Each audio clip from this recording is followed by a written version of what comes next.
DFS.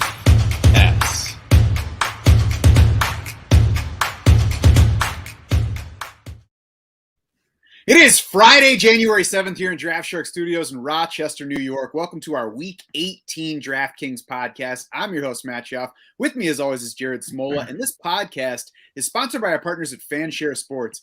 Fanshare curates hundreds of pieces of daily fantasy sports-related articles, tweets, and podcasts to create the most accurate ownership projections in the industry. Those projections can be found in the lineup generator on DraftSharks.com, and you can find up-to-date ownership info anytime at fansharesports.com. Jared, after all the time that we have spent podcasting and, less time doing the video thing, but still a decent amount of time with that, we both have had this blue Draft Sharks sweatshirt for a while. This is the first time. It's probably surprising, actually. This is the first time that we've showed up in team gear together. I've been wearing this thing like 4 days a week for the past couple months. I'm kind of surprised it hasn't happened yet. Yeah, I guess maybe I've just been going through the catalog of sweatshirts more often lately. But yeah, I've had this one on for probably a few days now. It's good that this is not in smell-o-vision, I'm guessing. But either way, we're both flying the team colors. We're here for one more DFS podcast to close out the season.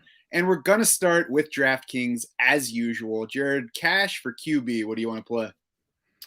Yeah, I'm going to go with Taysom Hill here, who is our top value at the position. He's going to easily be our top value if Jimmy Garoppolo plays for San Francisco and knocks Trey Lance out of consideration. I do think Trey Lance is a fine play too if you want to save the $700. If Garoppolo doesn't play, but Taysom Hill, we know he's going to give us the rushing. Good matchup here against Atlanta. Hill played Atlanta twice last season. Two of his, I think it was 4 starts last season, came against Atlanta. He had 465 yards passing and 2 touchdowns in those 2 games, plus 132 rushing yards and 2 more touchdowns. And the Falcons this year are just as bad on defense. They're 30th right now in adjusted points allowed to quarterbacks. Mm-hmm. Yeah, and I do think that Trey Lance is the other guy. If he's starting, we'll see where Jimmy Garoppolo's at after today's practice. But there have been positive reports on his passing this week. So, we'll see. QB 10 last week for Trey Lance. If he is not the guy and you don't want to get all the way up to 6,200 for Taysom Hill, I think other cheaper pivots are Mac Jones at 5,400 against the Dolphins, who reminded us last week that they're not actually that good on defense, even though, A.J. Brown let me down in that game. Everybody else, I think, in a Titans uniform scored.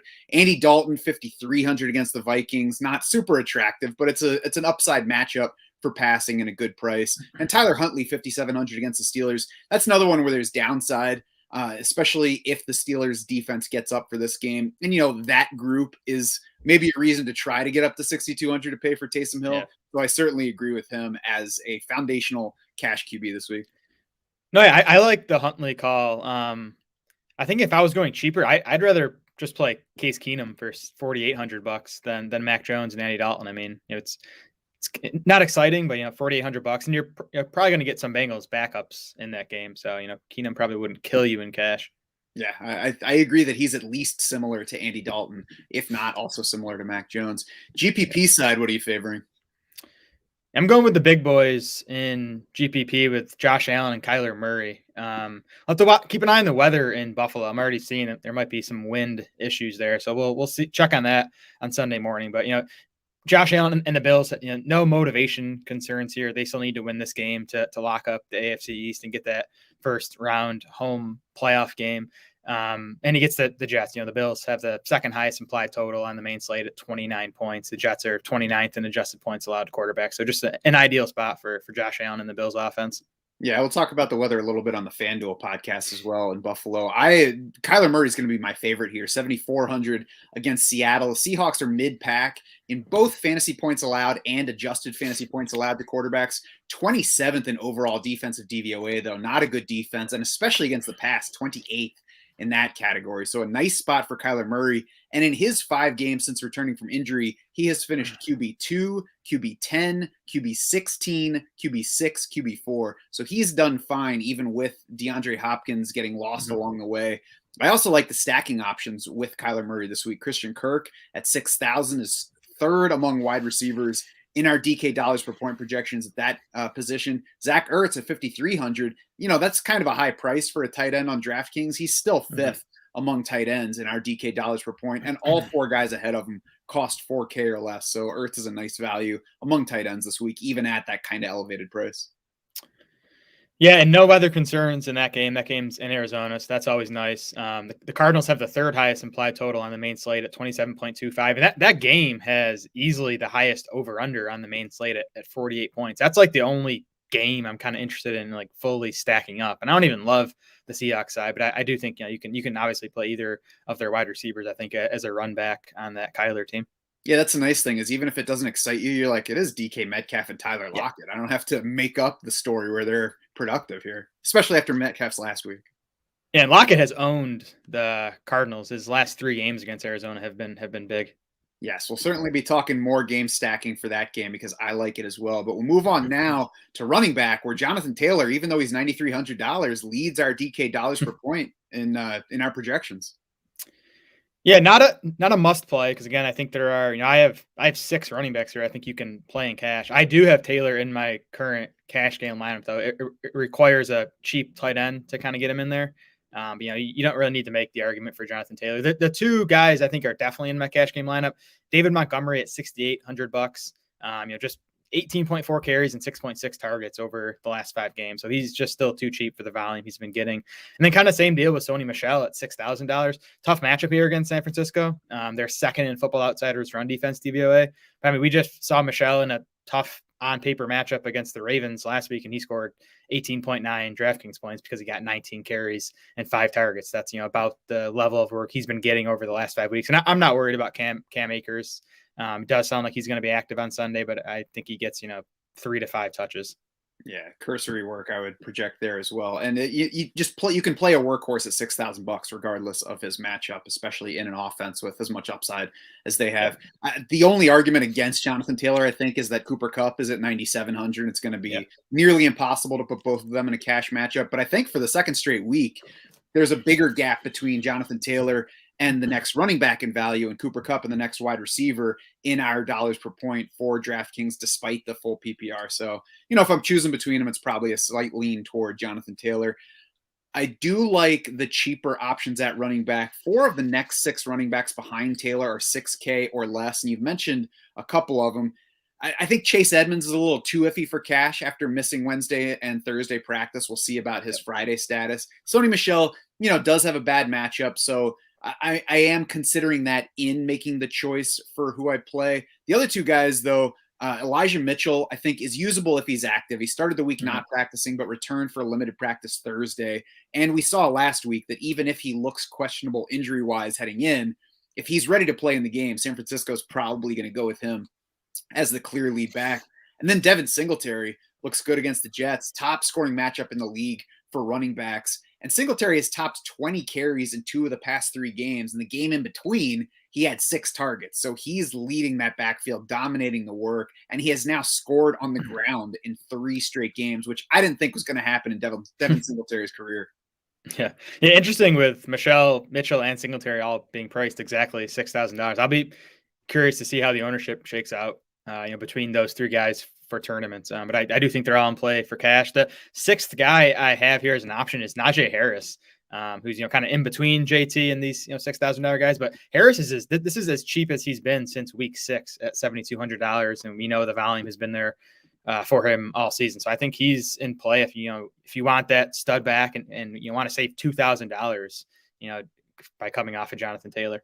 Yeah, and the only reason he's down is because his big game came on Monday night, and this Baltimore matchup is absolutely not scary for anything at this point. So, yeah, like Najee Harris as a bet. On the GPP side, I'm sure you agree with DeAndre Swift being a nice option at $5,900. I do, yeah, and I'm curious. That's another guy I want to see where the ownership comes in on him. I got to imagine. He wasn't very popular last week. I think he came in around like 10% in the tournaments I played. I think he'll be lower than that this week because he only got 4 carries and 3 targets last week, but he was on the field a ton. He played 57% of the Lions' offensive snaps, and he's off the injury report this week with the shoulder, so that really shouldn't be a concern anymore. I think there's still some risk that he sees limited touches again, so I would not consider him in cash. But I think if you're getting $5,900 DeAndre Swift at sub 10% ownership in a tournament, and if he does get 20 touches, which I think is possible, I think it's an awesome play.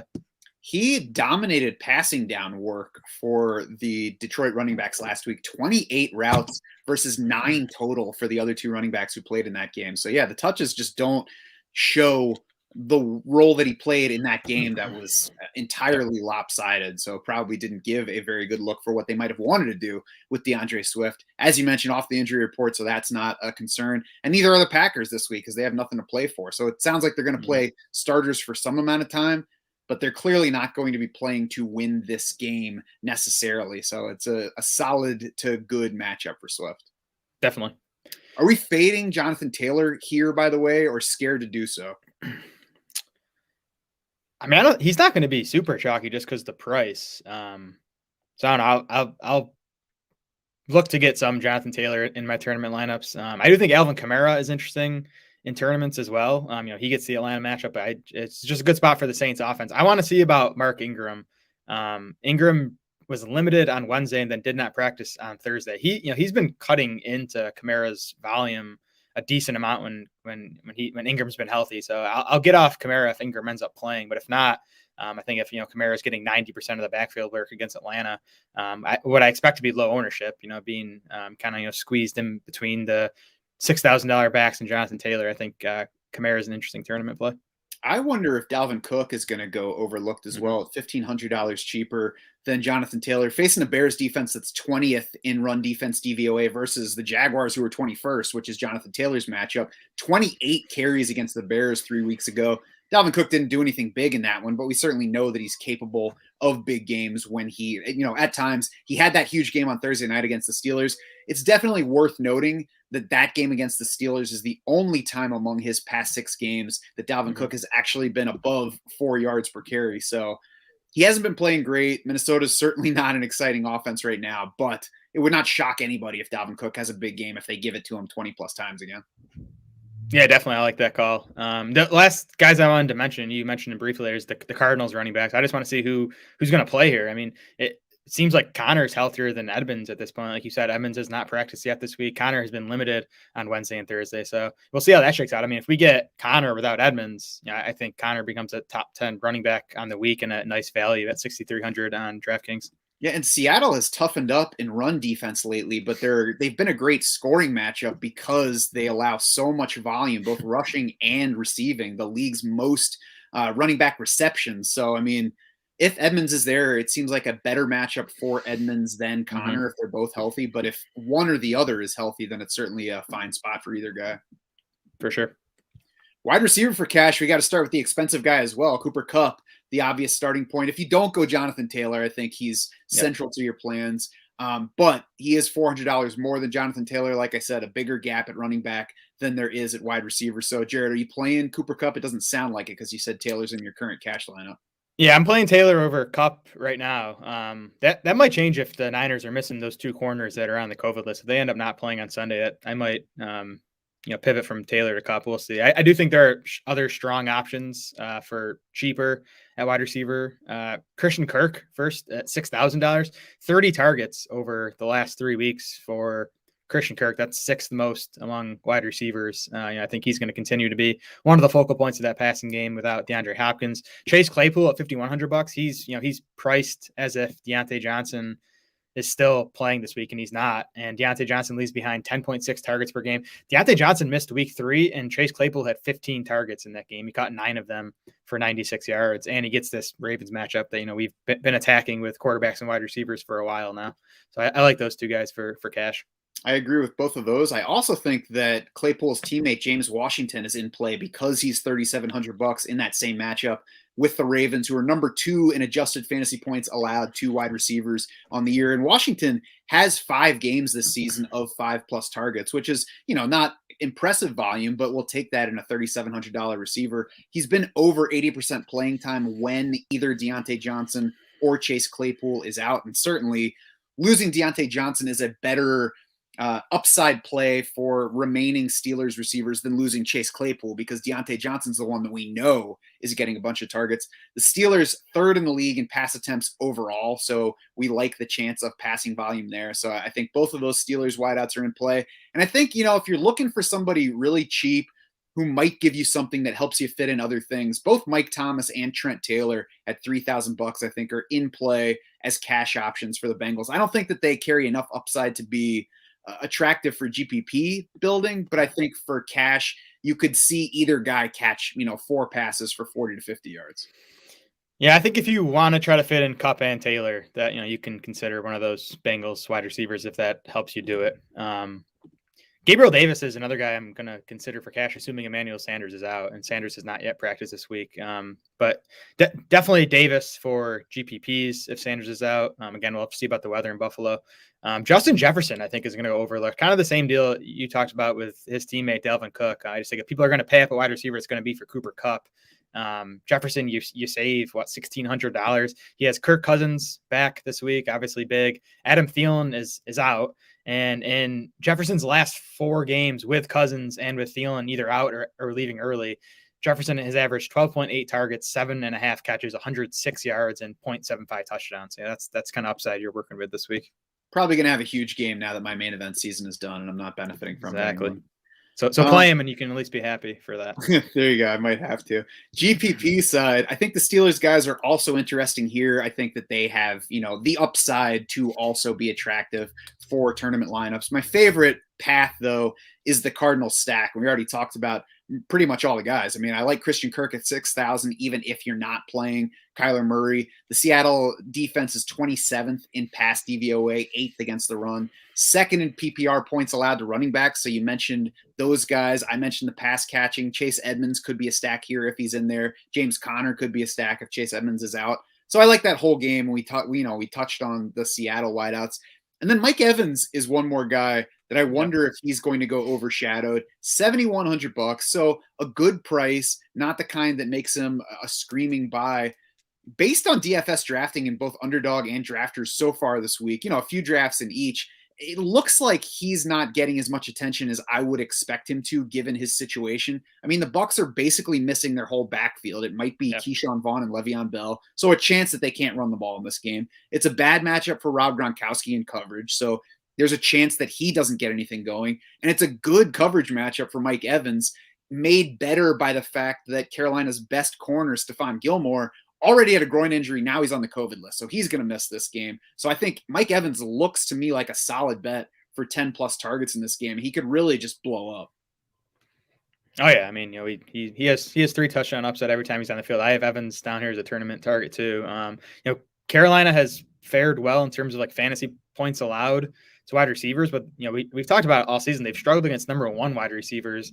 Football Outsider says them 26th in coverage against number 1 wideouts, and they've allowed the 8th most yards per game to opposing number 1 wideouts. So, and like you said, with Stephon Gilmore out, it's a fine individual matchup for Mike Evans. So I like that call a lot. I like an AJ Brown, Brandon Cooks mini stack. I think that game has some shootout potential. Neither pass defense is good. It's indoors, which you always like this time of year. And, just both those guys individually are nice plays. AJ Brown has 3 games of 30+ DraftKings points this season. He's done very little outside of those 3 games, but he's once again shown us that massive ceiling. And Brandon Cooks in his last 3 games with Davis Mills, 10.7 targets, 7.3 catches, 90 yards, and 1 touchdown per game. He's been really good with Davis Mills. And again, it's a good matchup for Cooks against that Titans secondary. Yes, I have definitely been eyeing that mini stack as well. So I like those 2 players together. Over to tight end, and I'm starting with Zach Ertz at 5,300, even though it's a high price for a tight end. We'll see when I'm actually building a lineup how well it fits. But, I mean, the matchup is just too good, and I'll talk more about that at another spot. If I need more savings, I think Pat Freiermuth at 4,600 is attractive, $700 less, so that gives you some lineup building flexibility. Like I said, great matchups for both. Pat Freiermuth gets the Ravens here. And then ultimately, if I can't get to either of those guys and also fit in what else I want, then Cole Kmet at 3,400 is kind of that safety net. He leads our DK dollars per point. Not exciting, but a solid play here. And I think there's some further upside to the Minnesota matchup if Eric Kendricks doesn't make it off the COVID list for this game. Yeah, I would love to play Zach Ertz in cash. 11, 13, and 9 targets over his last 3 games. But if you want to play Taylor or Kupp and you don't want to punt at one of those wide receiver spots with a Bengal, this is kind of the spot you have to go super cheap. I have John Bates in my cash lineup right now at $3,000. I would like to get up to Cole Kmet, and I probably could if I make some other changes. But I think John Bates is viable with Ricky Seals-Jones out. We know Logan Thomas is out, and we've seen all season. Washington has used just one guy at tight end. Bates is all that's left at this point. And Washington tight ends have averaged a little over 6 targets per game. They've seen 18% of the team's targets. So I think 4 to 6 targets out of Bates is a fair projection, and for $3,000 in cash, I'll take it. I don't know. I think I might rather go Mike Thomas at 3,000 and then be able to get my $5,300 Zach Ertz here. Yeah, I mean that's worth messing around with. I think to me you're sacrificing more upside by going with the cheap wide receiver than you are at a cheap tight end. Yeah, I guess it depends on the particular players that you're weighing against each other, but certainly possible. GPP side, I think it's certainly easier to justify playing Zach Ertz or Pat Freiermuth, who is also priced above some of those other guys. This is where I'll also consider Hunter Henry at $4,000. Miami is 29th in tight end coverage DVOA. The fantasy numbers have not been big in recent weeks from tight ends against Miami, but the efficiency has been terrific. 2 touchdowns by Titans tight ends last week against the Dolphins, 6 catches on 6 targets in that game. The past 3 weeks, we've seen 13 catches on 14 targets against Miami. In the past 5 weeks, tight ends are catching 83% of their targets against the Dolphins. So it's a good spot for Henry if the Patriots decide to give him the ball. And his target share has been pretty good over the past 3 weeks, about 18% over that span. Yeah, I like Henry. I like Freiermuth a lot.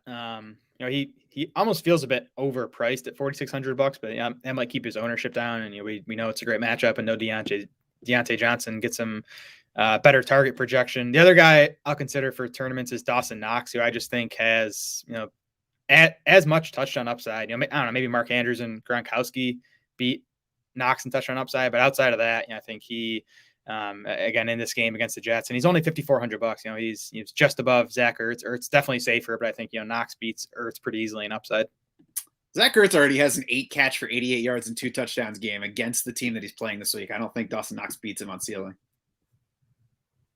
That's fair. I mean, I don't know. I just player wise, I don't think of Ertz as an upside guy, but I guess if you're seeing 10 targets a game, anyone can put up 20 DK points. Story of his career. That's why he had to bleach his hair this summer, Jared, just to get people to pay attention to him. But it's not working. They sent him down the river, and the folks down the river picked him up and gave him big numbers to finish out the year. So, I mean, that honestly, Zach Ertz being $100 cheaper is what's going to keep me from playing any Dawson Knox, but I certainly agree with the upside in general on him.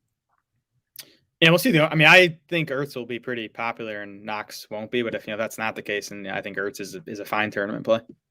On defense, the $2,600 Browns against Brandon Allen stand out pretty easily. I think the only problem with them is that they're probably going to be pretty chalky. Yeah, they should be. I think they will be. I don't care in cash. That'll be my cash game defense. The Browns are just priced as if they're facing the Bengals starters, and they're not going to be. Cincinnati has a 16-point implied total now. It's 4th lowest on the main slate. So I do think they're going to be super chalky. That makes them an easy fade for me in tournaments, especially this week. There are actually quite a few defenses I like. I mean, obviously there's the expensive defenses in good matchups. Those are always good plays if you can get up there. But Washington is just $3,100 against Jake Fromm and the Giants. Washington actually comes in as our second best dollars per point value at defense. So I like them. Minnesota gets Andy Dalton and the Bears. They're just $2,900. Even though if you want to go super cheap, I think the Lions at $2,400. I mean, we don't know exactly how much Rodgers and Jordan Love we're going to see, what the split's going to be. So I wouldn't go there in cash, just pay the extra $200 for the Browns. But in tournaments, I think Detroit for $2,400 is interesting. Yeah, I mean, we could even get a big first half from Aaron Rodgers and still get a big second half for the Detroit defense from Jordan Love. So, yeah, I'm fine with the tournament play of the Lions there. And I agree with Minnesota being a spotlight defense here at $2,900 against Andy Dalton. The high-end option I like is the Colts for $3,800 against Jacksonville. I believe in them a little bit more than the Bills after what we saw the Falcons do against the Bills last week. Obviously, Buffalo certainly in play as well for $100 less than the Colts. But if you're going to the higher end, I like the Colts better than Buffalo this week. And Zach Wilson's been better the past couple of weeks, and he could still go into Buffalo on Sunday and throw 3 interceptions, but he has been better. So I think the Colts, and I think the Bucks are possibly my favorite play. I mean, they're the most expensive. But we just saw them. They had 7 sacks in that first meeting against Carolina a couple weeks ago. They scored 16 DraftKings points in that game without scoring a defensive touchdown. Yeah, the upside there is totally the matchup with the Panthers, who could go up against any defense and give you points. So I worry about the players missing, but the matchup certainly keeps the Bucs in play. Yep. That'll do it for this Week 18 DraftKings podcast. Head over to DraftSharks.com to get more player recommendations. If you're a DS Insider, you can check out Jared's cash game picks as well as top GPP options from Corey Bushland. You can also mess around with the lineup generator to build your own lineups with the help of our projections and the fan share ownership projections. For more discussion of DFS and other formats, you can also join the free Draft Sharks Discord. You can find the link to do that in the description for this podcast. If you're with us on the stream right now, stick around. We're going to take a brief break and then fire up the FanDuel pod. For Jared Smoll and the rest of the Draft Sharks crew, I'm Matt Schaaf saying thanks so much for swimming with us.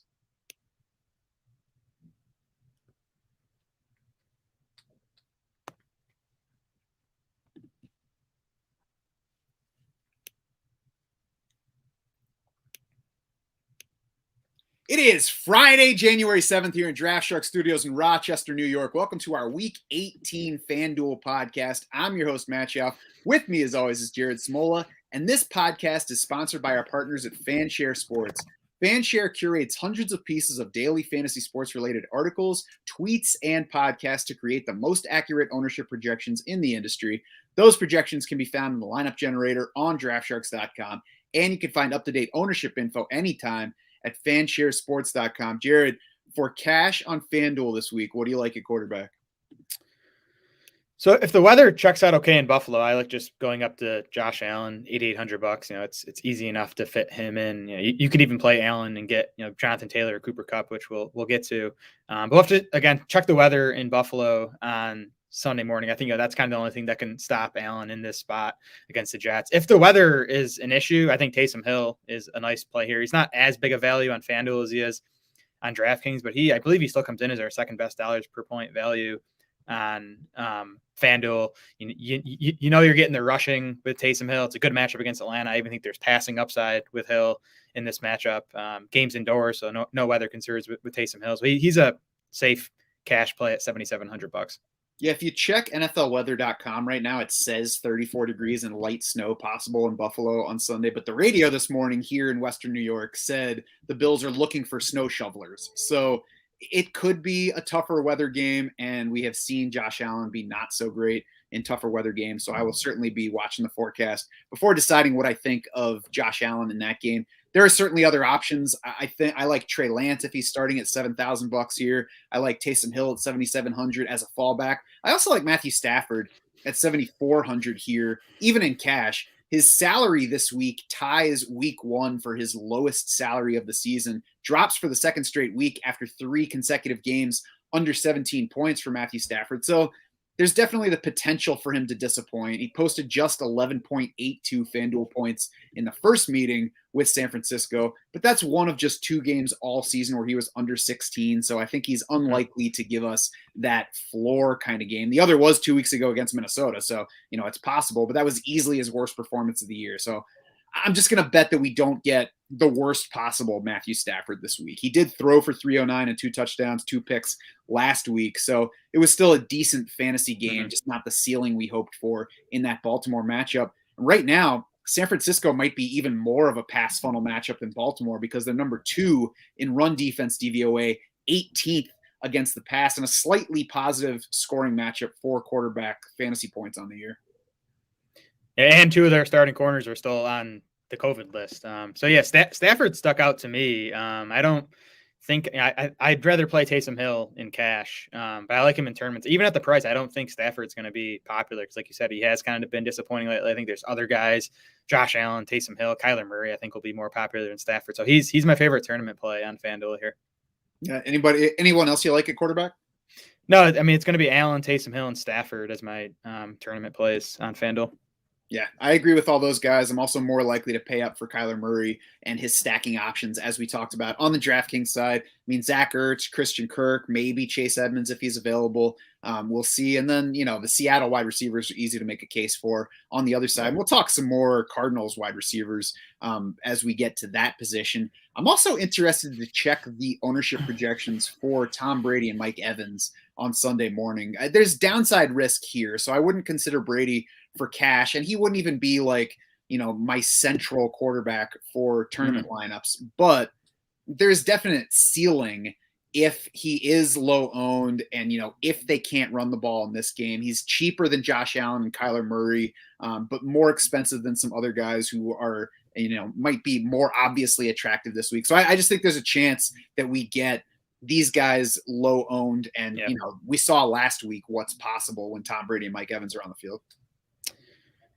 Yeah, I would bet on Brady being low owned. I'm surprised that Evans and Gronk aren't garnering more. I mean, how I'm going to play the Bucs this week, I think, is just play Evans and Gronk and probably not play Brady. I think you're going to soak up a lot of Brady's production with just Mike Evans and Rob Gronkowski. Yes, that's certainly fair. Over to running back, it's not even surprising at this point that despite carrying a $10,200 salary on FanDuel, Jonathan Taylor leads our FD dollars per point projections, and he actually checks in this week as the bigger FanDuel value than $10,000 Cooper Kupp. That's different from last week when Cooper Kupp was the better value on FanDuel relative to Taylor. If I'm choosing between them, Jared, on FanDuel, it's Taylor for me, but it's probably more possible here to fit both of them into a lineup than it is on DraftKings. Yeah, it definitely is. I'm not planning on doing it right now, but that could definitely change. But yeah, it's Taylor over Kupp for me this week. JT against the Jags. The Colts have the highest implied total on the slate on the entire week, actually at 29.5 points. So that's no argument needed there. I think David Montgomery is a nice value here on FanDuel as he is on DraftKings. 18.4 carries and 6.6 targets over his last 5 games. He's getting elite running back volume and still isn't quite priced where he should be. And then I think Devin Singletary is a cash play on FanDuel. I mean, I'm surprised I'm saying that, especially on FanDuel where we care about touchdowns. But Singletary's been scoring touchdowns. He's been getting volume 3 straight weeks now, 23, 18, and 24 opportunities over the last 3 games. So at some point you just have to trust that this is what Buffalo's doing in their backfield. So I think Singletary is too cheap at $6,700. Yeah, I mean, I still have to talk myself into it, but a lot of times when you look at a player with that steep salary rise that he has had over the past few weeks, and Singletary went from 5,400 to 58 to 6,000, now 6,700 this week. Normally that's a big, red flag and a guy's getting priced out of where he makes sense value-wise. But in this case, I don't think it is because his role has completely changed over the past 3 weeks. He simply was not a workhorse before that. And over the past 3 weeks, he definitely has been. And especially the goal line stuff has me interested. I was wary of it last week because the game before was still an outlier in terms of carries near the goal line. He had 3 carries inside the 10-yard line in week 16. Last week, Singletary got 5 of them against Atlanta. So Buffalo is not only not scared to give Devin Singletary the ball now, they're not scared to give him the ball near the goal line, which had just been Josh Allen territory before. So he now faces the best running back scoring matchup in the league. I agree. Devin Singletary is not only a cash option, but he's a good cash option this week. Yeah, I mean, he comes in as our 3rd best value at the position behind only Jonathan Taylor and David Montgomery. Now, I think that he's probably going to carry high ownership on the GPP side. I'm not sure, though, Jared. Does that make him a fade for you? I think that there is still a little bit too much value and ceiling to Singletary to make him a full fade, even if he's over 20%. I guess I don't expect him to be over 20%. Maybe I'm wrong. We'll see what FanShare says. But I don't know. If he was over 20, I might consider fading him. But again, I don't think he's going to get to that level. So I'm definitely still going to be playing Singletary in tournaments. What else do you like on GPPs? Sony Michelle, who you could even make an argument for him in cash. I think at $7,700. Just wanted to mention him here. 21.6 carries and 3.2 targets per game over the last 5. The Rams are expected to get Cam Akers back for this game, but I don't think he's going to significantly cut into Michelle's volume. Not an ideal matchup for Michelle against San Francisco. Pretty tough against the run. But I think the Rams offense in general will have plenty of success. Kind of like we saw last week. It was a tough matchup for Michelle against Baltimore, but he still got there because the Rams offense, put up enough points, got him in position to score a touchdown. So I like Michelle. I like Donta Foreman too on FanDuel here. 26 carries last week in that easy win over Miami. We could see a similar game script here for Tennessee against Houston, and maybe get Foreman back to 20 plus carries again. Yeah, there are plenty of obvious options to play around with here, both at the high end and in the 6K range. So I like Foreman as well, and then a couple others. No, first though, Foreman in that matchup with the Texans, only 4 teams have faced more running back carries this year than Houston has. No team has allowed more running back rushing yards. Only the Jets have allowed more running back rushing touchdowns, and only Jacksonville in week 1 and Tennessee in that first meeting in week 11 have failed to score a running back touchdown against Houston so far. And that first Tennessee matchup was just because the Titans had not yet figured out that Adrian Peterson's no good anymore. So this time they have that figured out. We could get a huge game from D'Onta Foreman in this one. It's certainly a great spot for him. I think also attractive in a similar range, Deandre Swift at 7,000 against the Packers, obviously not necessarily playing to win the game. So a better matchup for a running back than it would normally be. And, Deandre Swift, if he's getting the use, is good regardless of game script. So A.J. Dillon is one more player that I want to mention, and we'll have to watch for any reports on the Packers' plan on Sunday. But I could easily see Dillon wind up leading this backfield. There's high upside if he does against Detroit, obviously, and he's bound to be very low owned regardless of what we hear Sunday morning. I think even if reports come out saying the Packers are going to give A.J. Dillon the ball a bunch today, he's still $100 cheaper than Damian Harris. So even in that case, I don't think he's going to get too highly owned. So I'm interested in A.J. Dillon. I'll watch to see if there's any indication that he's going to be eased off, but he could be a high upside tournament play. Yeah, this is a spot to play A.J. Dillon in a DFS tournament. I wouldn't risk it in season long because I do think there's a chance. He gets 5 carries, and the DFS team you play him on is dead. But if you get 20 carries for Dillon against the Lions at 2% ownership, then that's how you win a tournament. Yeah, I do think that Damian Harris and Ramondre Stevenson are also options. 7,400, I think, for Harris, and 6,500 for Stevenson. Yeah, I'd play Stevenson for cheaper and not dealing with a hamstring injury. I don't know if I could play Harris at that price tag when he's not 100%. Wide receiver for cash. What are you playing? So Gabriel Davis is our top value, and I probably would not play him in cash if Emmanuel Sanders ends up active, just not knowing how those snaps would be divvied. But if Sanders is out, I'll play Gabriel Davis in cash, $5,200. In the 2 games Sanders has missed this season, Davis ran 90% of the routes and 92% of the routes. He saw 11 targets in those 2 games, which isn't a huge number, but Josh Allen's passing volume wasn't big in either game. Davis has seen 16% of Buffalo's targets in those 2 games. That's a nice number, especially for a guy at $5,200. Would you play Gabe Davis and Devin Singletary in the same cash lineup? Yep, I would. I mean, Buffalo's not a team I'm not worried about having too many Bills in a lineup this week. Yes, I can agree with that. I think some guys in the sub $7,000 area that will be foundation receivers for me in building cash lineups. $6,200 for Christian Kirk, 30 targets, 22 catches over his past 3 games. Nothing scary in coverage for Seattle. And the defense, as we mentioned, plays the run tougher than the pass. $5,800 Chase Claypool, who is $1,800 cheaper than Deontay Johnson would be on this slate. Baltimore, the number 2 scoring matchup for wideouts. So any lead wideout against Baltimore is a good play, and any risk with Claypool is priced into that $5,800 salary with him. And then Tyler Lockett at $6,900. He might look immediately like a GPP play and not a cash play, but I think sub 7K is low enough for him to make sense. 4 catches for 115 on just 5 targets in the first meeting with Arizona this year. 24 catches for big production across 2 meetings against Arizona last year. And the Cardinals remain a positive matchup in coverage for wide receivers. Yeah, I have Claypool and Lockett here as tournament options. I think Claypool will end up pretty popular, but I'll still probably play some of him at this price tag on FanDuel. Baltimore has allowed 1,079 receiving yards and 10 touchdowns to wide receivers just over the last 5 weeks. So that's been the matchup to attack. The other guy I had for cash here, and it's a bit uncomfortable, but DJ Moore is just $6,100. He saw 8 targets last week. He had double-digit targets in the 4 games before that. Robbie Anderson has not practiced yet this week with a quad injury.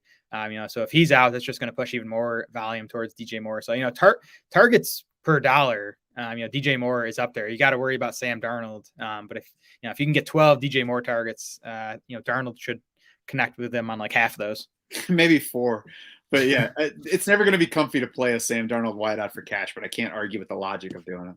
Remember weeks like 1 and 2, like how good Sam Darnold was? Yeah, I barely remember, but I'm pretty sure Darnold was really good early in the season. Kind of hard to believe. I think he was at USC still in those weeks. On the GPP side, I'm going to be focusing on that Arizona-Seattle stack that we talked about, both already in this show and on the DraftKings show. 48 points most weeks is not high for a game over-under, but it's the highest on the main slate. The only one higher is Chargers-Raiders, and they, of course, play on Sunday night. Christian Kirk obviously is in play. AJ Green at 5,700 is also in play. I would play him over $5,400 Antoine Wesley. It was Green still beating Wesley by a target last week when Wesley had the 2 touchdowns. And Green is the team leader for the season in average depth of target, a wider margin versus other Cardinals receivers since DeAndre Hopkins went down. Also the team leader by an even wider margin in yards before catch per reception. So, talking about air yards is obviously we're targeting Mark Schlereth in particular with stats like that. Both, of course, the wide receivers on the Seattle side are obviously in play as well. It's nice. I think it's nice for me that we got the big DK Metcalf game last week because now Tyler Lockett's ownership should be helped out this week. I wasn't happy about it last Sunday when I had Tyler Lockett in my main event lineup, but at this point, I can at least find some benefit. Yeah, I think my Kyler double stack would be Christian Kirk and then Zach Ertz, who we'll talk about. But I like the idea to run the Kyler double stack and bring it back with Metcalf Lockett would be my preferred play there. Like you said, I think Metcalf will get the ownership after the 3 touchdowns last week. Justin Jefferson on FanDuel comes in as our 3rd best dollars per point value, ahead of Cooper Kupp. Even Jefferson's $8,500 here. I think he's going to come in low owned though. Gets Kirk Cousins back this week. Adam Thielen's still out. Jefferson averaged 12.8 targets over his last 4 games with Thielen either out or exiting early. So I think you're going to get big volume out of this guy. There's nothing to worry about in the Bears secondary. I would say too on the Cardinals Seahawks game stacking, if that's what you're building around primarily, I would not choose just one set of players and run with that. I would mix and match some because it's certainly easy to imagine the game, either not including Christian Kirk or not including AJ Green or not including Zach Ertz and Kyler Murray still going off. So I would make sure to get, coverage there. And, even if you want to take a chance and play Russell Wilson on the other side, same kind of deal with the receivers that you're playing. Worked last week. That's right. On the tight end where you already mentioned Zach Ertz, and I'm happy to see him atop our FanDuel dollars per point because I already liked him and it's even easier to like him. He's there by a huge margin on FanDuel, and that's because he's priced too low. $5,600 is just way too low for what he's been doing lately. 33 targets, 21 catches over the past 3 games, 5+ receptions in 4 straight games. Already had that 8 for 88 and 2 line against Seattle. Now it's the top scoring matchup for tight ends. Not even a second thought for me for Zach Ertz. It's him in all of my cash lineups. Yep, you said it all. I got nothing to add. It's Ertz and cash on FanDuel. Nice. So what about GPP? Pat Freiermuth I like here. He's $5,200. He's actually our 2nd best dollars per point value at tight end. Again, Deontay Johnson for the Steelers at least behind 10.6 targets. I think Freiermuth is going to pick up a few of those. And Baltimore has struggled against tight ends all season. They're 25th in adjusted points allowed to tight ends. And then Dawson Knox, I like him here even more than I do on DraftKings with a half PPR. More emphasis on touchdown scoring, which I think, Knox has a ton of touchdown upside this week against the Jets. And he's just $6,000 here on FanDuel. Yeah, and especially nice for your Josh Allen lineup. And just to touch back on that Baltimore matchup for tight ends, because, it started out the season maybe looking even better than it does right now. But just over the past 4 weeks, they've allowed a 6 for 69 on 9 targets to Tyler Higbee, 7 catches to Bengals tight ends, 7 catches to Packers tight ends, a 5-catch game for Austin Hooper. So clearly still a soft spot for tight ends in coverage. So yeah, I agree with all of those guys. Defense, Jared, what are you playing?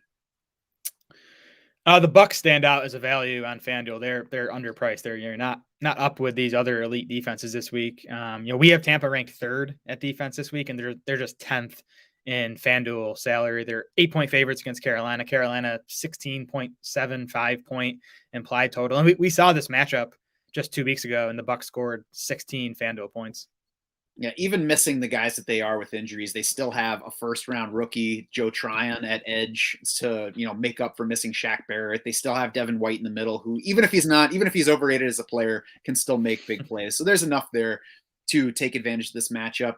On the cheaper end, even cheaper than the Bucs, I like the Vikings for 3,700 against Andy Dalton. And the Steelers at 3,500 against the Ravens are also not a bad option. Baltimore, the 8th most friendly scoring matchup for team defenses. The Rams got to them for 5 sacks and 2 turnovers last week with Tyler Huntley behind center. The Steelers got them for 7 sacks and an INT, just 19 points allowed in week 13. The Ravens are averaging less than 20 points per game over their past 8. And that 20 points is the cutoff for where you get any points from FanDuel for your team D scoring. So put all that in, and this game has the 5th lowest total for the week. So nobody's expecting big points for this one. That's always good for a team defense. Yeah, I like that call. I think if you want to go even cheaper, I think the Lions are in play here too. Just we don't know exactly how much of the Packers backups we're going to get, but it's not going to be Aaron Rodgers for that entire game. So there's upside for the Lions versus Jordan Love. And I think Buffalo too is underpriced, going back up to the top at $4,500. At home against Zach Wilson, big favorites. So I think they're an option if you can fit them in. Yeah, lots to play with here. I think that there's less than most weeks. I think it's less clear who you should play at defense on FanDuel. Yeah, a lot of good options this week. So, we'll see where the ownerships are going to come in, and kind of pivot to the defenses that people are overlooking. Yeah, this might be the position where I'm most interested in ownership because none of us knows what's going to happen. A defense could have a terrible game and return 1 interception for a touchdown and be a double-digit scorer. So it's definitely worth looking at the ownership here. Yeah, on DraftKings, I think the Browns are going to be super chalky. I think they won't be on FanDuel here because they're actually priced up. So I think it's going to be pretty spread here at defense. Mm-hmm. Well, that's going to do it for this Week 18 FanDuel podcast, the final of the season. Head over to DraftSharks.com now. Get more player recommendations for this week. Kevin English has your cash game picks. Corey Bushlin has your top GPP options. And then play with our lineup generator to build your own lineups with the help of our projections and FanShares ownership projections. For more discussion of DFS and all other formats, you can also join us in the free Draft Sharks Discord. You can find the link to do that in the description for the podcast you're listening to right now. For Jared Smola and the rest of the Draft Sharks crew, I'm Matt Schaff saying thanks so much for swimming with us.